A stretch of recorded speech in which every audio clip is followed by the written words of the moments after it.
Hello मेरे दोस्तों और वेलकम टू माय चैनल। तो मेरा नाम है मेहुल शर्मा और आज डायनेमिक प्रोग्रामिंग पे हमारा पहला वीडियो है। So I am a very fresh graduate in 2024 and मैंने कॉलेज के दौरान देखा था कि देर आर मेनी कंपनीज जो कि हाई पेइंग जॉब्स देती हैं, ऑफर करती हैं high paying jobs that is above may be 10 to 15 LPA। और आजकल तो वैसे मीडियम पेइंग जॉब्स भी डायनेमिक प्रोग्रामिंग के क्वेश्चंस पूछने लगी हैं जो कि 5 to 10 या 6 to 10 होता है। So this is an idea. But dynamic programming काफ़ी मेरे दोस्तों को या काफ़ी मेरे जूनियर्स को बिल्कुल समझ नहीं आता था, क्योंकि people consider it a very hard topic. तो आज मैं आप लोगों को एग्जैक्टली बताने वाला हूँ कि डायनेमिक प्रोग्रामिंग होती क्या है, इसे यूज़ कब करते हैं और इसके बेस्ड क्वेश्चंस को हम लोग पहचानते कैसे हैं। और मैं आपको इतनी आसान तरीके से समझाऊंगा कि आपको मेरी गारंटी है by the end of this video at least इतना तो समझ आ जाएगा कि डायनेमिक प्रोग्रामिंग होती क्या है, इसे यूज़ कैसे करते हैं एंड एंड इसका क्या प्रयोग होता है, क्या यूज़ केस होता है, क्या बेनिफिट होता है। So first things first, dynamic programming exactly होती क्या है। सो डायनेमिक प्रोग्रामिंग हमारा एक कॉन्सेप्ट है, कॉन्सेप्ट इन प्रोग्रामिंग, जिससे हम लोग किसी भी एक सॉल्यूशन को जो हम पहले निकाल चुके हैं which we have already calculated, उसे हम लोग दोबारा कैलकुलेट नहीं करते। क्या नहीं करते? एक एक क्वेश्चन जो हम लोग पहले से कैलकुलेट कर चुके हैं या एक इक्वेशन या एक कोई भी चीज़ जो हम लोग पहले से कैलकुलेट कर चुके हैं, इसे हम लोग दोबारा कैलकुलेट नहीं करते। इंस्टेड हम लोग क्या करते हैं कि उस सॉल्यूशन को हम लोग एक डीपी नामक डेटा स्ट्रक्चर, जो कि मोस्टली एक एरे होता है, उसमें स्टोर कर लेते हैं। जैसे फॉर एग्जांपल सॉल्यूशन मेरा आया 5+1=6, ये मेरा सॉल्यूशन आया और मैंने इसको इस डीपी एरे में स्टोर कर दिया। अब कभी भी मुझे ये प्रॉब्लम आगे उस क्वेश्चन में दिखेगी कि 5+1, तो मैं डायरेक्टली ये जो एरे से है इससे लेके यहाँ पे वैल्यू अपनी प्रिंट करवा दूंगा। क्यों? क्योंकि मेरा जो 5+1 का टाइम कॉम्प्लेक्सिटी होगी वो इससे ज़्यादा होगी। वैसे 5+1 जितना कोई आसान सवाल तो नहीं होता, सवाल जो हैं या इक्वेशंस जो हैं वो थोड़ी सी ज़्यादा कॉम्प्लिकेटेड होती हैं। तो क्या होता है कि वो आगे रिकर्जन में सवाल को ले जाती हैं और टाइम कॉम्प्लेक्सिटी काफ़ी ज़्यादा इंक्रीज हो जाती है। इस वजह से हम लोग डीपी में पहले से ही एक कैलकुलेटेड सवाल का आंसर निकाल के स्टोर रखते हैं, जिससे कि हमें कभी भी आगे उस आंसर की ज़रूरत पड़े तो हमें उसे दोबारा कैलकुलेट ना करना पड़े। अब हम इसको कैसे पहचानते हैं कि एक क्वेश्चन डीपी का है या नहीं है। तो सबसे पहले अगर हम लोग टेक्निकल टर्म्स में बात करें, तो अगर सिमिलर सब प्रॉब्लम्स होंगी तो हम ये अंदाज़ा लगा सकते हैं कि ये जो क्वेश्चन है वो डीपी में जाएगा आगे। कैसे, मैं समझाता हूँ। जैसे मान लीजिए हम लोगों को 5 फैक्टोरियल, या इसको ऐसे भी डिनोट कर सकते हैं, 5 फैक्टोरियल की वैल्यू निकालनी है। तो हम लोग इसको कैसे डिनोट कर सकते हैं? और हमारे पास फॉर एग्जांपल 3 फैक्टोरियल की वैल्यू ऑलरेडी प्रेजेंट है जो कि 6 होती है। ये मेरा एरे में स्टोर्ड है एक जगह डीपी पे। तो हम लोग इसको कैसे रिप्रेजेंट कर सकते हैं? इसको हम लोग रिप्रेजेंट करते हैं 5 × 4 फैक्टोरियल। ठीक है, इतना आप लोगों को समझ में आया होगा। और इस 4 फैक्टोरियल को हम लोग कैसे रिप्रेजेंट कर सकते हैं? 4 × 3 फैक्टोरियल। क्यों? क्योंकि 5 × 4 × 3 × 2 × 1, तो हम लोग n × n-1 फैक्टोरियल के तौर पे भी रिप्रेजेंट कर सकते हैं। अब जब हमारे पास इस 3 फैक्टोरियल की वैल्यू ऑलरेडी यहाँ पे स्टोर्ड है जो कि 6 है, तो हम लोग डायरेक्टली इसको यहाँ पे पुट कर देंगे, इसको हम लोग यहाँ पे पुट कर देंगे और हमारा यहाँ पे वैल्यू आ जाएगा 24, और 24 × 5 आ जाएगा 120। तो हमें इस 3 फैक्टोरियल के आगे जो रिकर्जन था वहाँ नहीं जाना पड़ा, ये हमारा फ़ायदा हुआ। तो यहीं से मेरा सॉल्यूशन आ गया और ये पूरा रिकर्जन ट्री कैंसिल आउट हो गया। इससे हमारी काफ़ी टाइम कॉम्प्लेक्सिटी बच जाती है। फॉर एग्जाम्पल अगर हमारा एक्सपोनेंशियल टाइम कॉम्प्लेक्सिटी का क्वेश्चन है, for example 2⁻n time complexity है हमारी, तो हम लोग बिग O ऑफ n² तक ला सकते हैं। क्यों? क्योंकि हम लोग एक प्रॉब्लम को दोबारा कैलकुलेट नहीं कर रहे। अब मैं आपको इसको एक क्वेश्चन के टर्म्स में समझाता हूँ। मेरे ख्याल से एक फिबोनाकी नंबर आप सबको पता होगा क्या होता है। फिबोनाकी नंबर क्या होता है? जैसे फिबोनाकी सीरीज होती है, तो 0 और 1 उसके पहले 2 एलिमेंट्स हैं, फिर इन दोनों को प्लस करूँ तो तीसरा एलिमेंट आता है। 0 1 को प्लस किया तो 1 आया, 1 और 1 को प्लस किया तो 2 आया, 2 और 1 को प्लस किया तो 3 आया। तो जब यहाँ पे 3 आ गया ऑलरेडी, तो आगे क्या होता है, तो अगर हम लोगों को क्वेश्चन कहता है कि हमें nth जो है, हमें nth फिबोनाकी नंबर चाहिए, तो जैसे हमें 7th फिबोनाकी नंबर चाहिए, ठीक है, तो इसका कोड होता है पहले तो अगर इफ ये हमारी बेस कंडीशन होती है, हमेशा रिकर्सिव कोड की बात कर रहा हूँ मैं, if n is less than equal to 2, जो कि इसको ऐसे डिनोट करते हैं, n is less than equal to 2, then return less than 2, rather return n, ठीक है, और otherwise return Fibonacci n plus Fibonacci of n minus one और n माइनस 2, तो हम लोग ये रिटर्न कराते हैं। अब देखिए, अब इसमें जो ये पार्ट है जो हम लोगों का रिकर्सिव कॉल कर रहा है बार बार, ये क्या होता है, फॉर एग्जांपल जैसे हमें 7th एलिमेंट चाहिए, ठीक है, तो 7 आया यहाँ रिकर्सिव में, यहाँ पे आया, तो उसको देखा कि ये 2 से कम तो है नहीं, तो ये नीचे गया रिटर्न वाले फंक्शन में, तो क्या हुआ, 2 रिटर्न कॉल्स बनी, एक n-1 के लिए जो कि है 6 और एक n-2 के लिए जो कि है 5, तो हम लोग 6th एलिमेंट और 5th एलिमेंट को प्लस कर रहे हैं, ठीक है।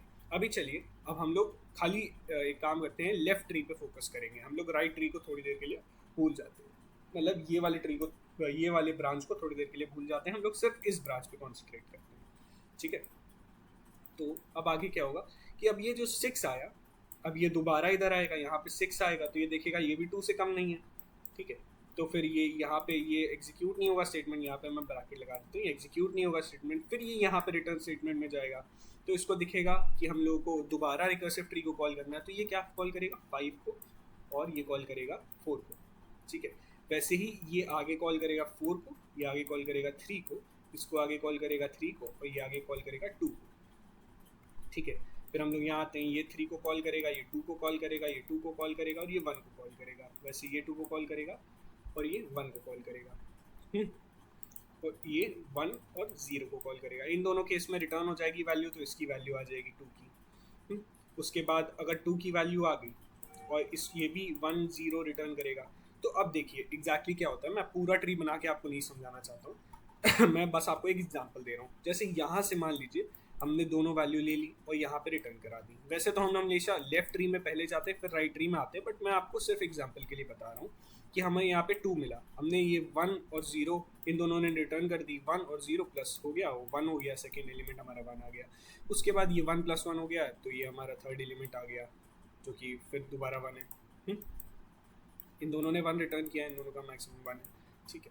तो अब सीन क्या होता है कि जैसे हमारे पास 3 का आंसर ऑलरेडी आ चुका है कि नहीं आ चुका है, तो हम लोग ये वाला 3 हम लोग दोबारा कैलकुलेट नहीं करेंगे, तो ये जो रिकर्सिव टेबल आगे बन रही है, ये सब आगे कैलकुलेट होगी ही नहीं, यहीं पे आंसर मिल जाएगा। वैसे ही जैसे ही हमारा इस 5 का रिजल्ट आता है इस सब ट्री का, वैसे ही हम लोग इसको डीपी एरे में स्टोर करा देंगे, हम लोग इसका आंसर डीपी एरे में स्टोर करा देंगे, और हम लोग ये पूरी ब्रांच कैंसिल आउट कर देंगे, मतलब पूरी ब्रांच आप समझते हैं कि इसको 4 करेंगे, फिर इसको 3 करेंगे, फिर 3 करेंगे, फिर 2 करेंगे, वैसे इसको 2 और 1 में तोड़ेंगे, फिर इसको 1 और 0 में तोड़ेंगे, ऐसे कर करके ये ब्रांच बहुत बड़ी होती है, और इसमें काफ़ी ज़्यादा टाइम कॉम्प्लेक्सिटी भी लगती है, हमारा काफ़ी ज़्यादा टाइम लगता है, इस वजह से डीपी हम लोगों की बहुत फ़ायदेमंद होती है। अब अगर आपने लीड कोड पे फिबोनाची वाला क्वेश्चन किया होगा, तो आप बिना डीपी के भी उसे सॉल्व कर देंगे, तो वो इजीली सॉल्व हो जाएगा, क्योंकि इसकी टाइम कॉम्प्लेक्सिटी इतनी ज़्यादा नहीं होती है।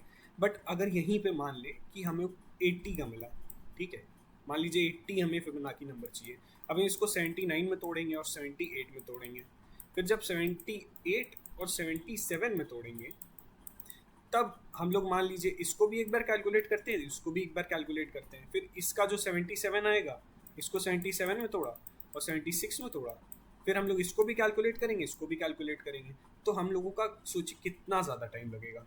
इस वजह से हमको जैसे ही इसका आंसर मिलेगा, हम इसको यहाँ पे डाल देंगे, दोबारा कैलकुलेट नहीं करेंगे, और जब हम इसको यहाँ पे डालेंगे और इसका आंसर मिलेगा, तो हम इसको यहाँ पे डाल देंगे, ईजिली हमारा 80 का आंसर मिल जाएगा विद डायनेमिक प्रोग्रामिंग। बट अगर आप डायनेमिक प्रोग्रामिंग नहीं यूज़ करते, आप डायरेक्ट फिबोनाची यूज़ करते हैं, तो आपकी स्पेस कॉम्प्लेक्सिटी तो वो थोड़ी कम लगेगी, बट आपका जो टाइम कॉम्प्लेक्सिटी है वो बहुत ज़्यादा लगेगी। ठीक है, क्योंकि दो रिकर्सिव कॉल हो रहे हैं, दो ट्री बन रहे हैं इन टर्म्स में, तो टाइम कॉम्प्लेक्सिटी लगेगी 2n। ठीक है, और अगर हम लोग डीपी यूज़ करते हैं तो n²। समझ में आ रहा होगा आप लोगों को। बस यही डीपी यूज़ करने का एक फ़ायदा है। मैंने आपको फैक्टोरियल के टर्म से समझाया और मैं आपको इसका कोड भी लिख के बताता हूँ। हाँ, तो मैं अब आपको एग्जैक्टली डीपी कैसे लगाते हैं फिबोनाची नंबर के प्रॉब्लम में ये समझाता हूँ। सबसे पहले हम लोगों को इस क्वेश्चन में क्या दिया है, हम लोगों को सिर्फ एक इनपुट दिया है n, मतलब हमें फिबोनाची का nth टर्म बताना है। तो एक ईजियर अप्रोच के लिए मैं फर्स्ट ऑफ ऑल मैं रिकर्जन यूज़ करना चाहूँगा। आइट्रेटिव सॉल्यूशन में of course big of n answer आता है, बट आप लोगों को समझाना भी है, इस वजह से मैं रिकर्सिव सॉल्यूशन यूज़ करता हूँ। ओके, तो विदाउट डीपी रिकर्सिव सॉल्यूशन, जैसे कि हम लोग पहले डिस्कस कर चुके हैं, रिकर्सिव सॉल्यूशन का टाइम कॉम्प्लेक्सिटी आएगी बिग ऑफ 2 की पावर n। हाउएवर अगर हम लोग डीपी यूज़ करते हैं तो यही same cheese big of n² में हो जाएगी, n² में हो जाएगी। तो सबसे पहले हम लोग यहाँ रिटर्न करा देंगे एक हेल्पर फंक्शन। हेल्पर एक नया फंक्शन है जो मैं अभी बनाऊंगा, उसमें हम लोग इंट n रिटर्न करा देंगे। ठीक है, और हम लोग यहाँ क्या बनाएंगे, एक हेल्पर फंक्शन बनाएंगे, पब्लिक इंट हेल्पर, और इसमें हम लोग इंट n पास करवा देंगे, जो n यहाँ पे हम लोग को इनपुट मिला था। और बेस कंडीशन मैंने आप लोगों को क्या समझाई थी, अगर n 2 से छोटा है तो रिटर्न n करा देना, रिटर्न n करा देना। और अगर जो है n 2 से बड़ा है तो रिटर्न कराएंगे फिबोनाची या helper of n-1 plus helper of n-2। ठीक है, तो हम लोग इस कोड को एक बार रन कराते हैं, देखते क्या आंसर आ रहा है। देखिए अब ये तीनों केस मेरे एक्सेप्ट हो गए और मैं इसको सबमिट करूँगा तो ये सबमिट भी हो जाएगा ऑफ कोर्स। हाउएवर अब हम लोग यहाँ पे देखते हैं इसका रन टाइम कितना है, 51.07% को हम लोग बीट कर रहे हैं, 8 ms रन टाइम यूज़ कर रहे हैं। अब मैं इसको आइटरेटिव सॉल्यूशन में करके इसको और भी ज़्यादा तेज़ चला सकता हूँ, लेकिन मैं आपको डीपी समझाता हूँ होती क्या कैसे यूज़ करते हैं। तो हम लोग देख रहे हैं यहाँ पे सिर्फ एक वेरिएबल है, तो हम लोग को सिंगल एरे डीपी का यूज़ करना है। ठीक है, तो हम लोग एक डीपी इनिशियलाइज कर देते हैं, int DP is equals to new int, और उस डीपी का साइज रहेगा n+1। ठीक है, for int i equal to 0, i is less than dp dot length i plus plus, और हम लोग या हम लोग dp डॉट लेंथ से अच्छा n+1 लगा लेते हैं, और हम लोग पूरी dp में dp का i इक्वल टू -1 फिल कर देंगे। क्यों? क्योंकि 0 ऑलरेडी प्रेजेंट होता है, और मैं प्रेफर करता हूँ, हालांकि इस क्वेश्चन में तो नहीं, बट दूसरे क्वेश्चंस में क्या होगा कि 0 एक वैल्यू कंसिडर करी जा सकती है, इसलिए मैं हमेशा इसको -1 से इनिशियलाइज कर देता हूँ ताकि उसमें कोई भी फ़र्क ना पड़े। I hope you are understanding.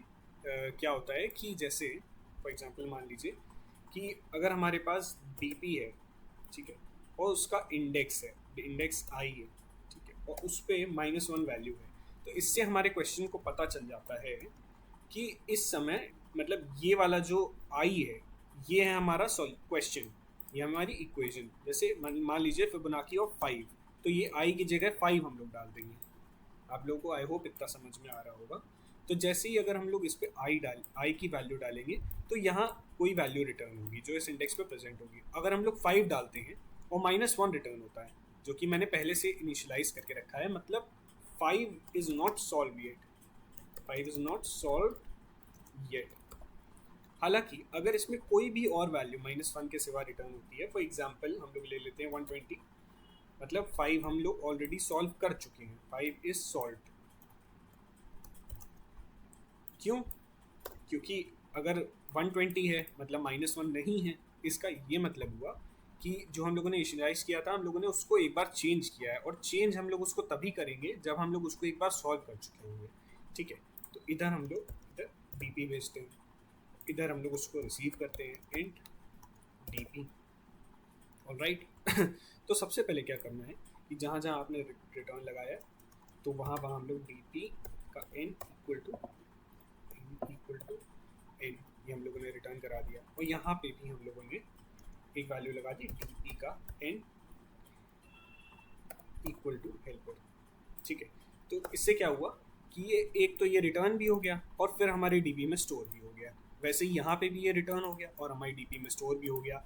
तो अब हम लोग खाली एक कंडीशन एक्स्ट्रा लगा देंगे चेक करने के लिए कि क्या हम लोगों ने इसको ऑलरेडी सॉल्व किया हुआ है। तो हमारा ट्रेवर्सिंग पॉइंटर है n, और हम लोग यहाँ पे n लगाते हैं। मतलब अगर 5 के लिए हम लोग कर रहे हैं तो 5 क्या हम लोगों ने ऑलरेडी सॉल्व किया है। अगर हम लोगों ने किया है या हम लोगों ने अगर किया है तो dp का i is not equal to -1 होगा। क्यों होगा? क्योंकि अगर हम लोगों ने किया है तो -1 की वैल्यू हम लोगों ने चेंज भी करी होगी स्टोर कराने के लिए। तो इस वजह से हम लोग यहाँ पे नॉर्मली dp का n रिटर्न कराते हैं। इससे क्या होगा मैं आपको थोड़ी देर में वाइट बोर्ड पे समझाता हूँ, पहले मैं आपको चला के दिखा देता हूँ।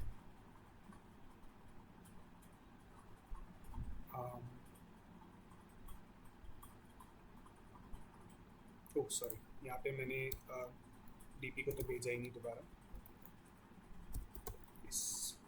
अब रन करते हैं। हाँ, तो ये हमारी प्रॉब्लम चल गई और अब हम इसे सबमिट करके देखते हैं कि क्या होता है। देखिए क्या है यहाँ पे, बीट्स 100% ऑफ द पीपल। बस यही एक डीपी का फ़ायदा है जो मैं आपको समझाना चाहता हूँ। अब टाइम कॉम्प्लेक्सिटी में सबको बीट किया, स्पेस कॉम्प्लेक्सिटी में कुछ कम लोगों को बीट किया हो सकता है, ये मेरा आइडिया है। मैं आपको पिछला सॉल्यूशन भी अपना दिखा देता हूँ। कहाँ है मेरा सॉल्यूशन कहाँ है, सबमिशंस। तो ये 4 मिनट पहले जो हम लोगों ने भेजा था, इसमें चलिए हमारी स्पेस भी कम लगी है। वैसे ऐसा होता नहीं है, ये हमारी स्पेस मोस्टली ज़्यादा ही लगती है। तो अब मैं आपको वाइट बोर्ड पे एग्जैक्टली समझाता हूँ कि ये हम लोगों ने किया कैसे।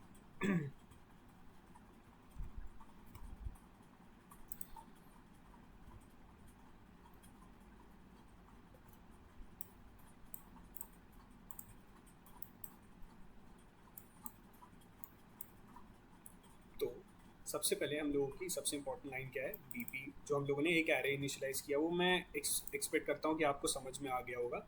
जो हमारा n है, देखिए हम लोग dp में जो हम लोग इंडेक्स रखते हैं या जो भी इंडेक्स, ये हमारा इंडेक्स है, इसको हम लोग किस बेसिस पे रखते हैं? हम लोग इस बेसिस पे रखते हैं कि ये जो हमारा फंक्शन है, यहाँ पे जो चेंजिंग वैल्यू है, एक तो मेरा एरे ही है, उसको आप हटा दीजिए, उसको आप भूल जाइए। अगर कोई भी चेंजिंग वैल्यू है, जैसे n है, वैसे ही हमारा बार बार ये हेल्पर फंक्शन कॉल हो रहा है और n चेंज हो रहा है। ठीक है, और अगर यहाँ पे कोई और भी वैल्यू होती साथ में, जैसे कि n के साथ b भी होती, बट b अगर कांस्टेंट होती तो हम खाली n को यूज़ करते। पर अगर b भी चेंज हो रही होती, n के साथ साथ अगर b की भी वैल्यू चेंज हो रही होती, तो हम 2 dp बनाते। dp मतलब एक dp ही बनाते, बट 2D एरे बनाते। उसको हम लोग n रखते और साथ में b भी रखते। क्यों? क्योंकि हम लोग dp के आरे में जो इंडेक्स यूज़ करते हैं वो हम लोग उस बेसिस पे यूज़ करते हैं कि जो फंक्शन में वैल्यूज चेंज हो रही हैं। जैसे यहाँ पे n चेंज हो रही है, किसी और फंक्शन में n होगा, साथ में b भी होगा और वो भी चेंज हो रहा होगा। तो हम लोग इस बेसिस पे dp के इंडेक्सेस यूज़ करते हैं। इंडेक्स मतलब क्वेश्चन। तो मैं आपको एक्सप्लेन करता हूँ। देखिए सबसे पहले हम लोगों ने मान लीजिए 3 के लिए हम लोगों ने nth टर्म 3 माना। तो सबसे पहले हम लोगों का 3 यहाँ पहुँचा इस क्वेश्चन में। तो 3 का क्या हुआ, 3 अगर हमारा लेस दैन 2 नहीं है, मतलब 3 तो ऑफकोर्स 2 से बड़ा है, ठीक है, और हम लोगों ने 3 अभी ऑलरेडी सॉल्व भी नहीं किया है, तो हम लोग ये वाला भी नहीं अप्रोच करेंगे। तो हम लोग क्या करेंगे, एक हम लोग रिटर्न करेंगे dp of n helper n-1, मतलब एक 2 के लिए रिटर्न करेंगे और साथ में एक 1 के लिए रिटर्न करेंगे। तो सबसे पहले हम लोग लेफ्ट सब ट्री सॉल्व करते हैं, ठीक है। और इसकी वैल्यू हम लोग dp में स्टोर भी करा रहे हैं साथ साथ में। कैसे स्टोर करा रहे हैं ये मैं बताता हूँ। अब हम लोग यहाँ पे आए, ठीक है, अब हम लोग इसको भी dp में स्टोर करा रहे हैं। हम लोग हर स्टेप को dp में स्टोर करा रहे हैं ऑलरेडी। अब क्या है, हम लोगों ने 2 को कहीं ऑलरेडी सॉल्व नहीं किया हुआ, तो 2 की वैल्यू कहीं ऑलरेडी सॉल्व नहीं है। तो हम लोग इसको दोबारा तोड़ेंगे, क्योंकि ये 2 इज़ नॉट लेस दैन 2, जो हमारा बेस कंडीशन में भी नहीं जा रहा। हम इसको 1 और 0 में तोड़ेंगे।